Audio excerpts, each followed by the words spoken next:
welcome back to my channel, Luis Reacts 2. Ngayon, ang gagawa natin ng reaction video ay ang kanta ni Nate Man, Sa Akin Ka Pa Rin Hahalik. Actually, kaya ako siya gagawa ng reaction video kasi ang napapakinggan ko lang sa TikTok, medyo nagka-trending siya ngayon, yung chorus lang.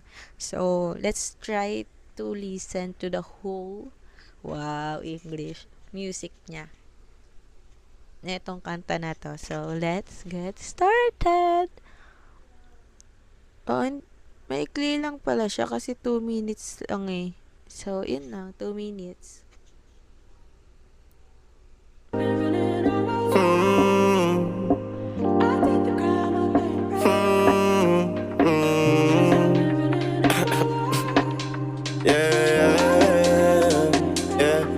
Sa'kin ka pa rin hahalik, sa'kin ka pa rin babalik, sa'kin ka pa rin papanig, ako pa rin ang magdadami.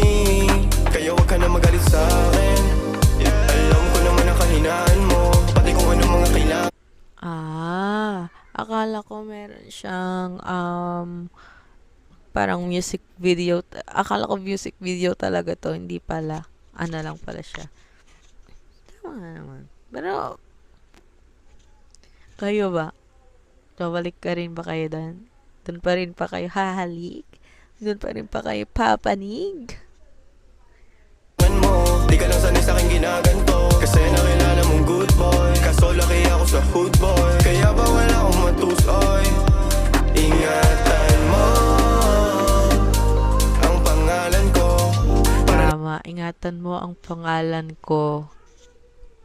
Malaman mo, ikaw ang kailangan ko, lalo sa gabi na malamig, pangarap lang nila akong makamit. Kabog, pangarap lang nila akong makamit.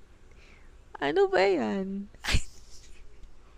Uhubaran mo kung nalamit, sa'kin ka pa rin hahalik, sa'kin ka pa rin babalik, sa'kin ka pa rin papanig, ako pa rin ang magdadami. Huwag ka sa'kin magalit, huwag rin maging silosa, di naman nila ako maakit, di naman kita sa binubola, lagi akong totoo sa'yo ha. Sana alam mo yun, mo yun, mo yun. Sa'kin ka pa rin habalik, sa'kin ka pa rin hahalik, sa'kin ka pa rin papanig, ako pa rin sa'yo ang magdadami, ako pa rin sa'yo ang magdadami, ako pa rin sa'yo ang magdadami, ako pa rin sa'yo magdadami, pati maghuhubad ng suot mo syempre.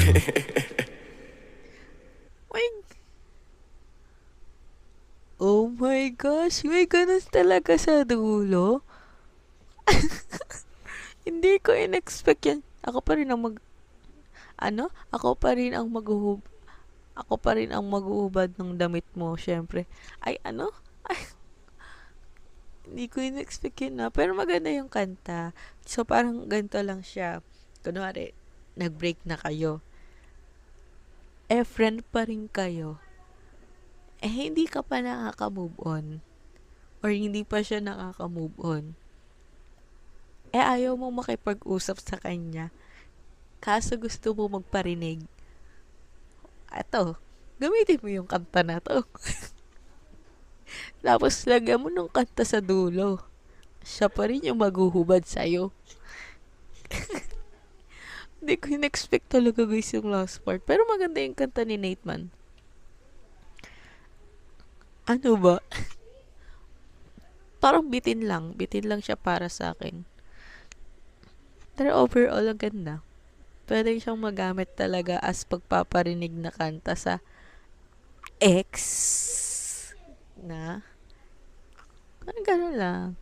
Yan lang naman guys. Thank you guys for watching. Bye!